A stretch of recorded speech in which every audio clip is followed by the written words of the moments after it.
Irving, I've been waiting this moment with such a emotion, and I'm very moved to have this conversation with you. We are like close to me, just we are just close to one to the other with this instrument. So, I It's amazing to me. It's yes, it's amazing. it's so far beyond my capabilities. Yes. I need somebody to orient me and to help me with it. I would not be able to do it myself. Uh, okay, so I let's start with your book, your new book. All right.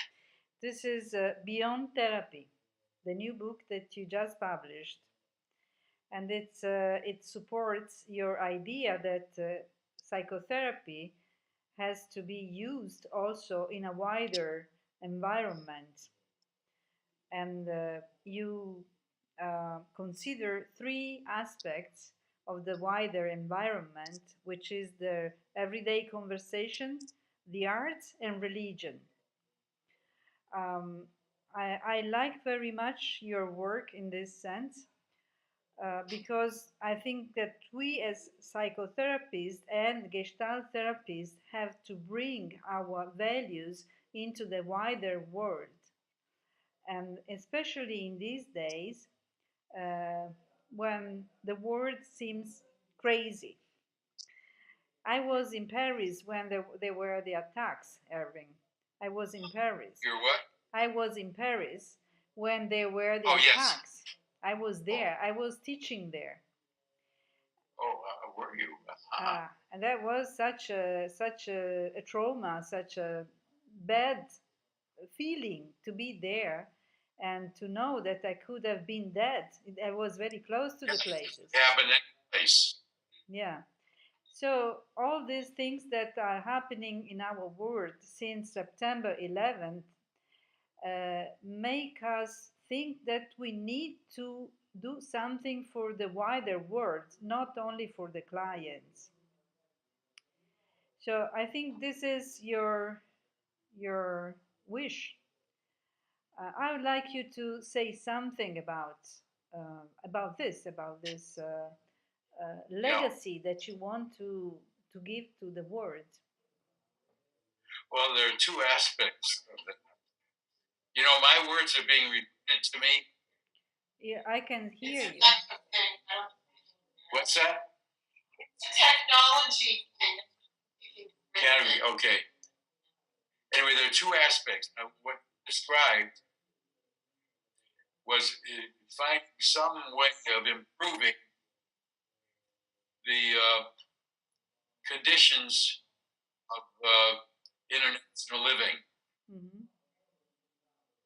of changing the perspectives and the standards and the requirements of people in their everyday lives.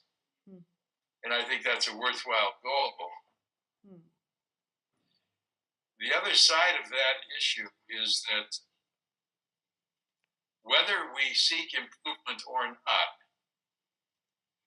there's a fundamental human need that precedes improvement. And to pay attention to your life is one of those needs. Mm.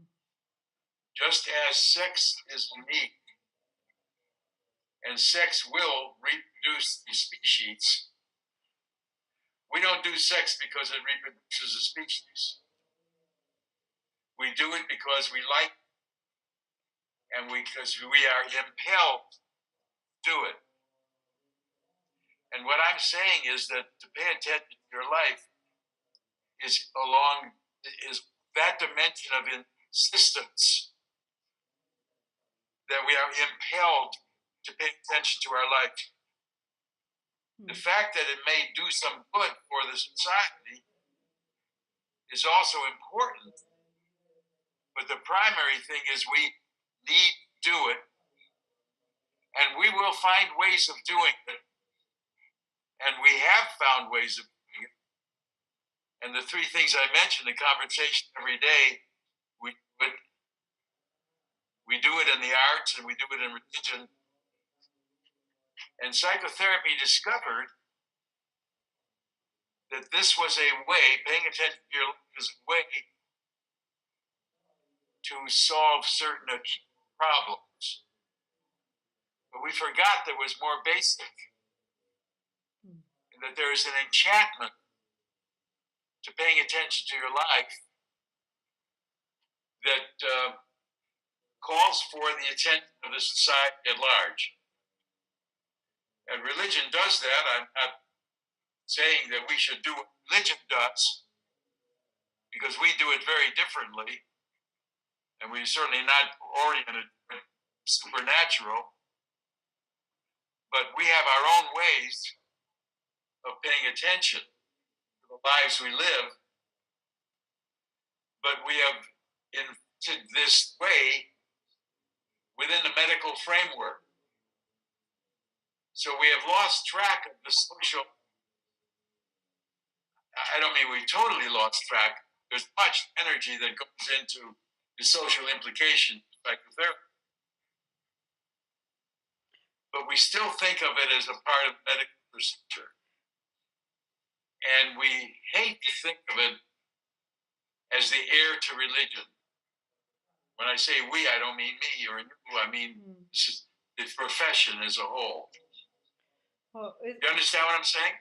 Yeah, is this, could we say that this is a way that you try to include the animal soul by Aristotle into the psychotherapy art?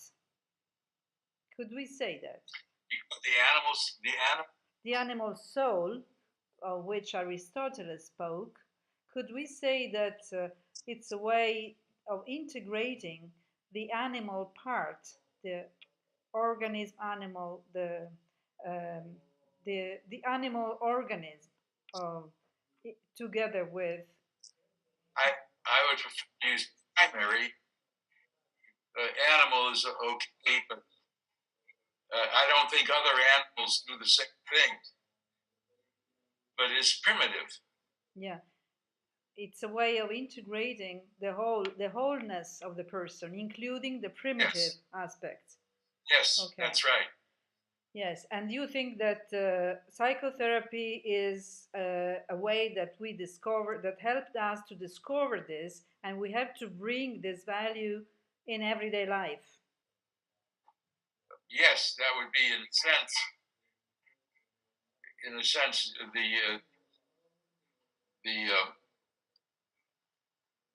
the vehicle in your life is in a way more primary than solving the problem. Yes. They're both important. Yes. But in the medical specialty, solving problems is the primary thing. Yes. But in human experience, paying attention to your life is more elemental. Yes. And how do you think that this can be connected with our social moment, with the violence that seems to be everywhere, also in the States? There is the problem of the guns, Well, I think that's asking too much of it. You think that is? I don't know how it would. I assumed that if we could develop into some advanced evolutionary stage where they would not be so antagonistic, that would be an improvement. I can certainly imagine that a psychotherapy morality would be important in evaluating how we treat each other. But I have no illusions that would solve the problems of the world. Yeah, but you think that psychotherapy has to do that? You mean Gestalt psychotherapy or psychotherapy in general? Psychotherapy in general. There are many ways. Gestalt therapy is one way. Yeah. One set of primary principles. But there are other therapeutic methods that feature other principles. I happen to like the principles of Gestalt therapy. Someone else another theory would Yeah. for other principles. I have no quarrel with that. Mm-hmm. What I'm saying is that whichever way you go, I mean, you have the fundamental thing of finding the means, the vehicles, and community for a continuing search for personal enlightenment. Yes. When you find the beauty in yourself, then you can mirror the beauty in the others. Well, I don't separate that way. This all goes together.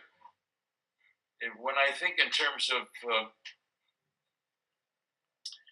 it's one very self-oriented vehicle is meditation, which is a very high form of concentration. What I'm proposing involves high levels of concentration, but it involves doing it in community, doing it with a storyline of your life,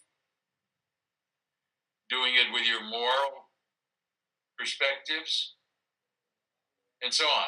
And I go into the thing now, but it's a broader view than the elemental concentration that's involved in meditation. Yes. And how could you synthesize your message to psychotherapy with this last book? How could I synthesize? Yeah, synthesize just your message to psychotherapy or psychotherapists. What is this? In Summarizing? Summarize the message of your last book to psychotherapists. Yes. Well, I think the message of the book is that we are all faced with more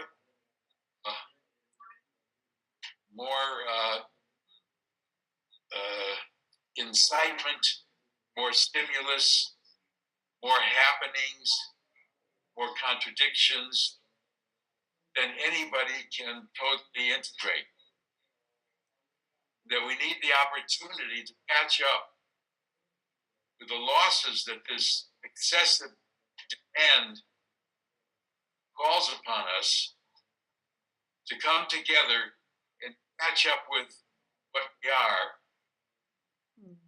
and to have exercises that help us to realize our wishes, disappointments, our ambitions, our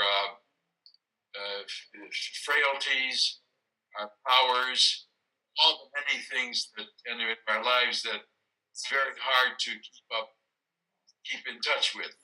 Yes. And that what religion does is to provide an opportunity based on a very supernatural orientation, an orientation to God usually, whereas what I'm proposing is an orientation to other people and to human leadership and a human understanding of how we are navigating the world we live in. Mm-hmm. Yes. But that's a small statement of it. Yeah. And they'd be forming high-focused community groups that would last not just to solve a particular problem, but last for indefinitely. And they would be involved with what is going on in your life. And it would be oriented toward themes which everybody lives with. Mm-hmm. They're not just personal problems. They're problems. They are not problems, but they are conditions that all human beings who live in community have to deal with. And we face them together. There's something very powerful about concentrating on a particular theme of life in a community in which everybody's concentrating on that theme, and also allowing individual definitions of the theme. So if we have a theme of home, for example, with one example I use in the book, everybody in the group is dealing with what home means to them. And everybody facing that same issue at the same time. It's a universal issue, but these small subgroups allow for individual manifestation, how that issue plays out in a person's life. Okay, good. And are you tired? End of sermon. Yes. We need to laugh for a while. We need to laugh for a while because I want to go now to another issue. All right. Okay. The issue of Gestalt therapy. It's a pleasure to talk to you. What? It's a pleasure to talk to you. Oh, thank you. Good to see you. Yeah, you can see me, huh? Yes. Yes. Yes, yes. An old woman. Oh, you're an old woman, and I'm a young man. Yes. I remember all the laughing together, Erving. Yes, all yes, the yes. laughing together. So Yes. The other issue is about Gestalt therapy. Yeah. How did you see the development? Do you see the development of Gestalt therapy in the years? Do you think that there are good things or bad things in the development of Gestalt therapy? What do you like in the development of Gestalt therapy and what you don't like? Well, I'm not exactly up to date as I might have been 20 years ago. But what I sense is that there's a broader view of how Gestalt therapy would be applied. And we've gone beyond the stage of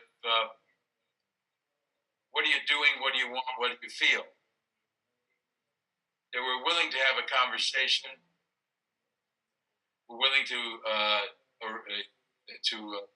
elicit storyline. Willing to think in terms of the values in life. And I see more of that, more human, a broader human scale than the original, more technical accentuation of awareness. Yeah. Not that I'm underestimating the importance of awareness, but awareness has to be joined with activity and with relationship and purpose and with the complexities of choice making and the losses you have when you make one choice and excludes what would be the benefits of another choice. It's a very complex way of life. And I think there's more of that in Gestalt therapy.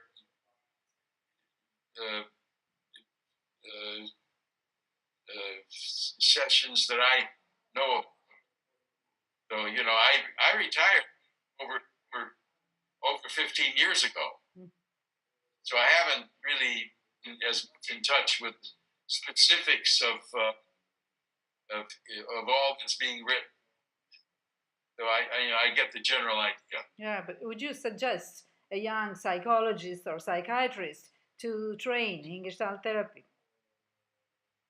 Would you suggest a young psychologist or psychiatrist to train in Gestalt therapy? Oh yes. As far as theory is concerned, for me, Gestalt therapy is a theory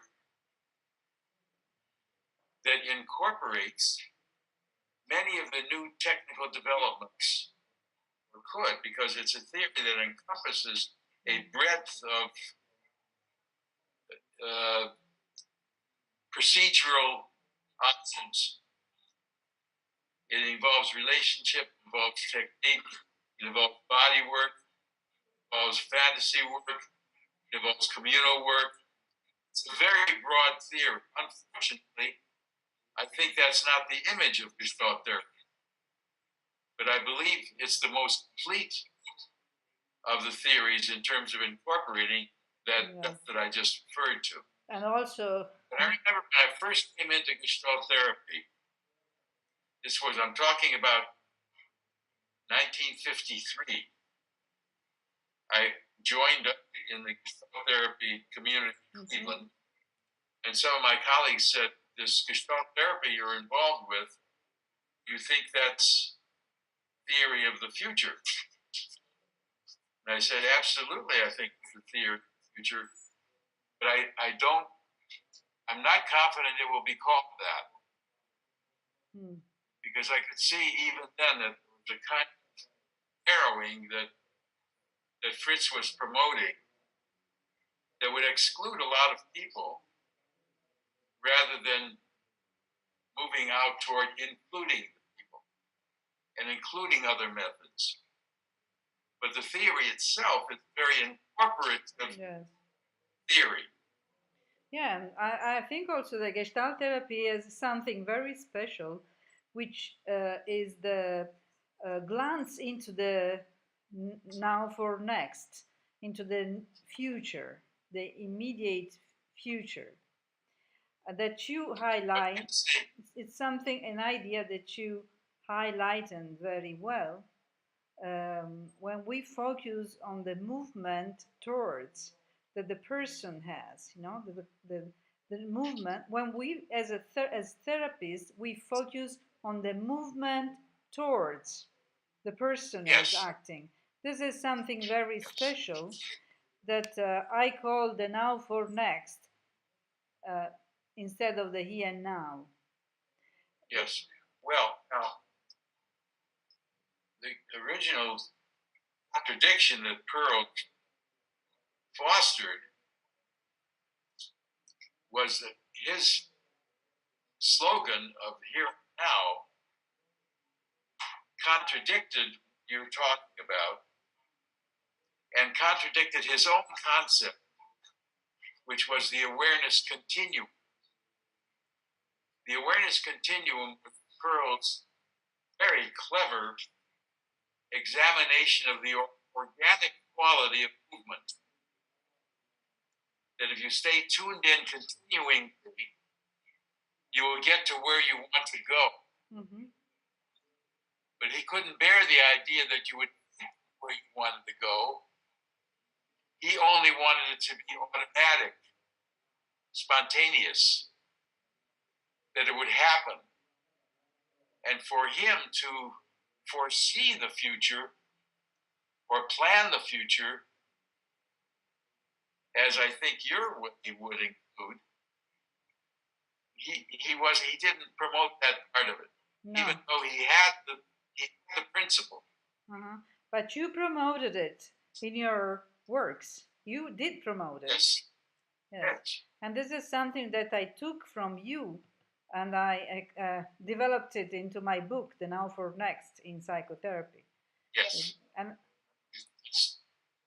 I think terrific. This is a very special quality of Gestalt therapy, to be focused into the future, into the near future. That's right. It's a question of, as Csikszentmihalyi described it later, it's a matter of flow, of movement, of process, of one thing following another. Yes. And for me, one of the things that Gestalt therapy made very clear, which I represented in the concept of tight therapeutic sequences, is that there would be gaps in that flow. And the job of the therapy was to fill in those gaps, Mm-hmm. to make the small movements interesting and powerful, Yes. so that they could be steps toward some future end point. Yes. Exactly. Yes. The And sequence. Pearl did that. Pearl accentuated experience so that people would begin to honor experiences which otherwise would slide right past.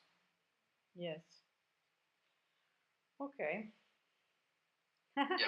Now another subject, also about Gestalt therapy. It's the concept of About what? it's the concept of being in contact with oneself. With oneself? Yes, I mean, in your book, in Gestalt Therapy Integrated, you consider the possibility of being in contact with oneself. While in, I remember Isidore's lessons, he said that it's not possible to be in contact with oneself because contact is between an organism and the environment. So, do you still think that it's possible to say that you are in contact or one is in contact with oneself? Yes. When you talk about being in contact with oneself, you're talking about the concept of split mind, The concept of? of a split mind, Uh-huh. that the mind has a way of splitting. Mm-hmm. It's this and that, Yes. you see. So I can say that ambitious, and I can say that I'm lazy.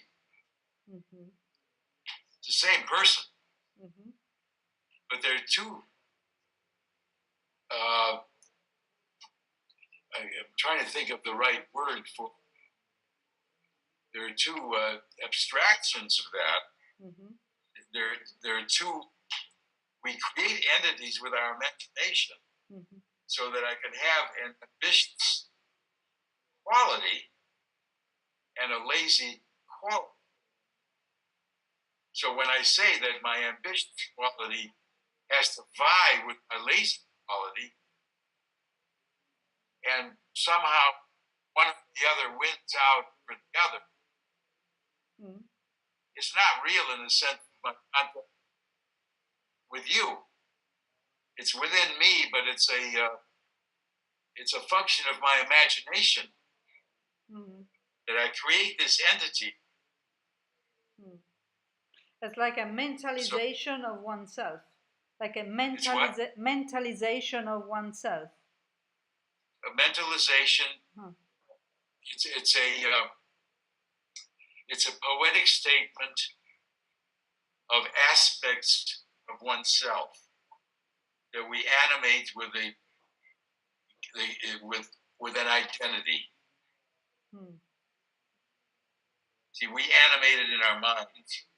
So ambitious is just one of my characteristics, but it also my human possibility is to animate that characteristic and put a life of its own through my imagination.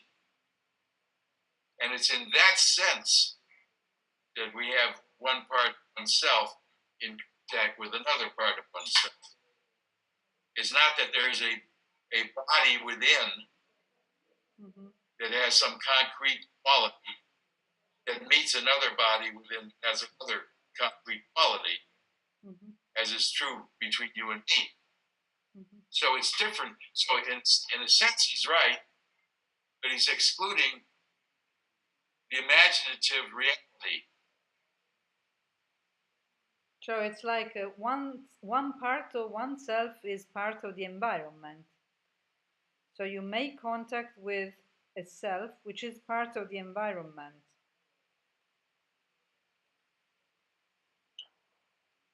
Well, everything is a part of the environment. Mm-hmm. But if you talk about a self, you talk about a self within, you're talking about a poetic statement of a set of characteristics that in your mind have a unity, like ambition. Because ambition can have all kinds of specific behavior, specific wishes, specific results. But that ambition resides within a person who has many other characteristics. And all of those other characteristics may or may not match into a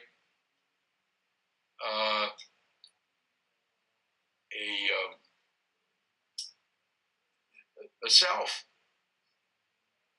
as a poetic statement of a set of characteristics.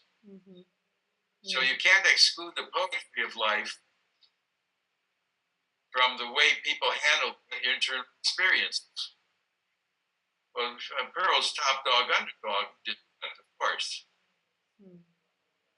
He took parts within himself and externalized one part so that you could have a conversation. That gave it an additional drama. And drama is not a small phenomenon when you're dealing with people appreciating and realizing their lives. Because drama helps people to appreciate and realize their lives.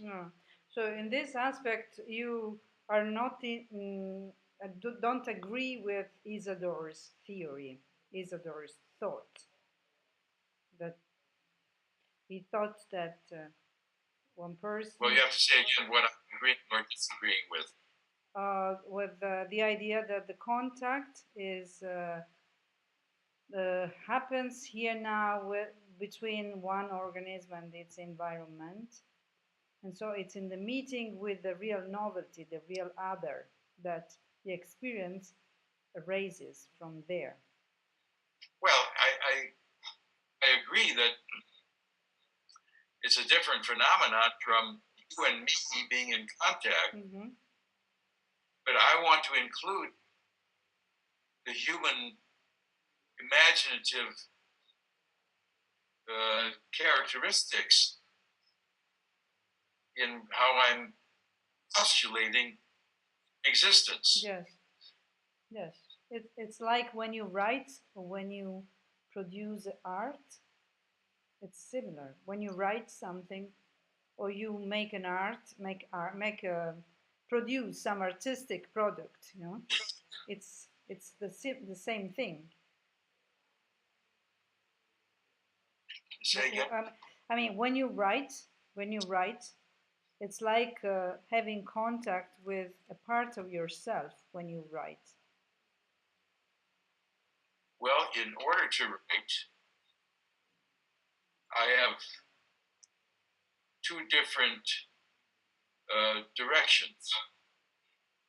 One is outward to the page and to the reader, projected reader, and the other is to my internal process,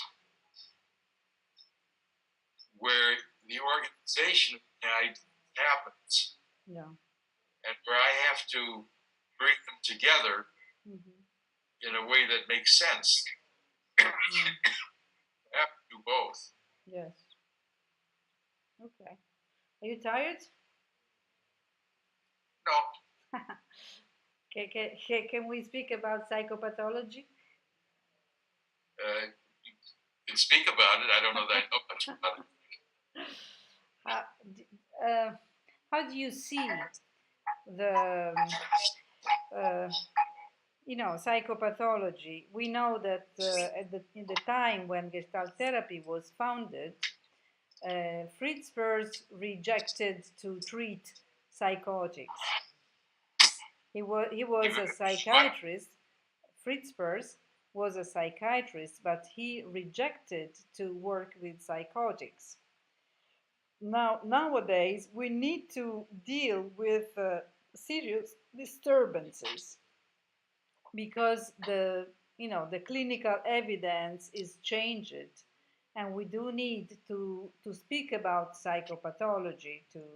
There are many desensitized people. We deal with borderline structure personality, narcissistic, or OCD, or and so on. Do you include this in your thought and in your practice?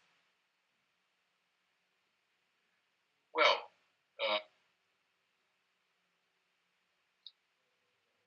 clearly people whom we think of as pathological require some engagements that are available to them in everyday life. Because people in everyday life do not know how to talk to them or live with them. And psychotherapy simplifies the world of engagement so that it's more easy to speak to people with psychopathology in a psychotherapy office. That is not to imply that the psychotherapist has the power to solve the kind of communal disaster that's happened in our international world. Because we as psychologists know that not only are genetics involved, but there are a lot of conditions in everyday life drive people crazy. And that we have to find some way of minimizing that. Yeah, but I don't think psychotherapy is going to solve that problem. I think that's a communal problem. It involves politics and economics and science. It's an entire community that presumably intends to give the best life they can to the people. But we have all kinds of corruption factors that make it very difficult for anybody to make any inroads into that process. Still, we try, and I think we should. And it's our job as psychotherapists to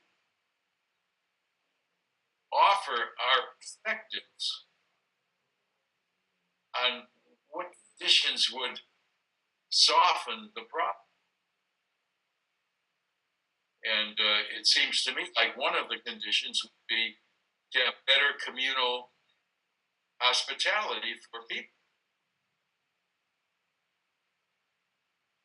Now, that's a large ambition to do that. I think that the kinds of thing I'm proposing in the book is a very small move in that direction. And I'm trying to show in the book that part of the life-focused community group's function would be to examine morality, to examine belonging, to examine identity, and take us a step further along the lines of having a suitable morality, suitable belonging, a suitable identity. And that these groups are oriented by psychological principles and have a chance to make their own statement about the kind of society they want to live in. Now, how much of an effect that would have on society as a whole is very questionable. But it's something, we all do only what we can do. And the society will go where it will go. So you don't use categories like borderline, neurotic, or psychotic when you see a client. I haven't seen a client for 20 years. Okay. When you work in a group? I retired in about 1998. But you have been working with so I haven't seen clients. But you work with groups. You came to Palermo to teach in I do demonstrations of therapy. Yes. I've done a lot of therapy over the last years in conferences and in demonstrating principles of therapy.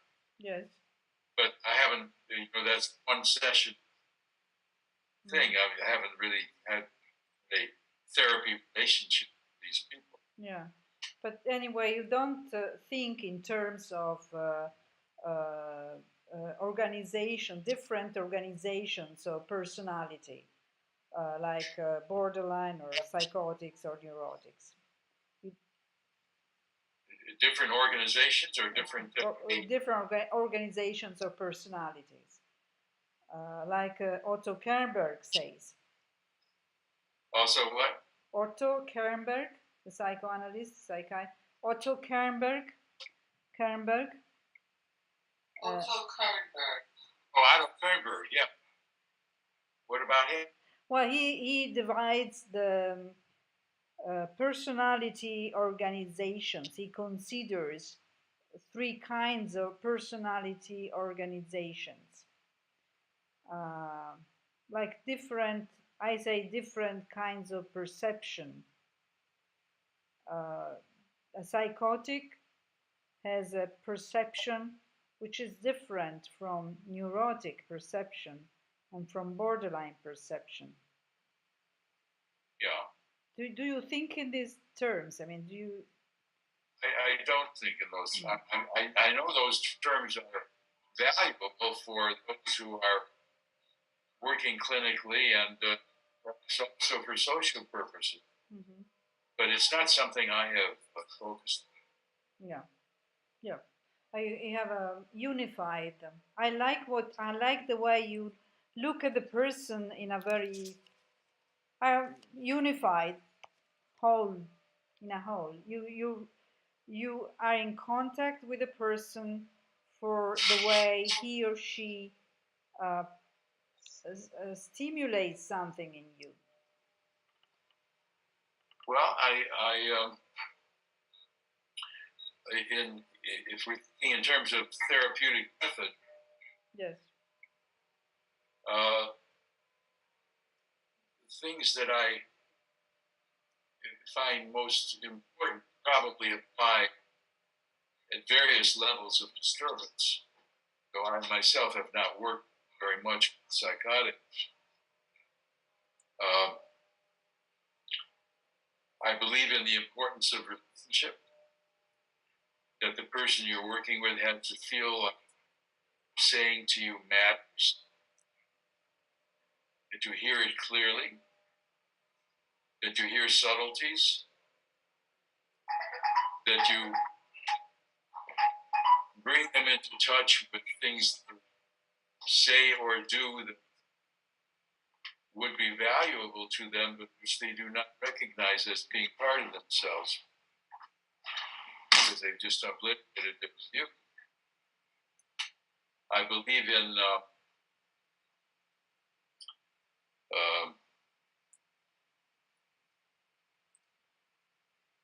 building on what each person says, bringing it into the next moment as you're referring to it.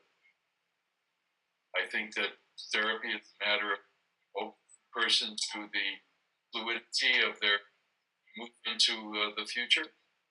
Yeah. Confident in it.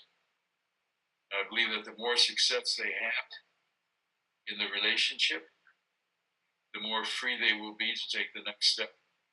Mm-hmm. Yes. And I believe that psychotherapy is basically an enchanting phenomenon. Mm. And I like to honor that enchantment. And that the more enchanting it is, more likely it is to register as important. Yes. Very beautiful. Very beautiful. What's that? This is very beautiful. It's beyond any fashion about psychotherapy. Also, I must say there's another thing about these groups that I'm talking about. what psychotherapy almost rarely use. We rarely use music. We rarely use poetry. We rarely use influence.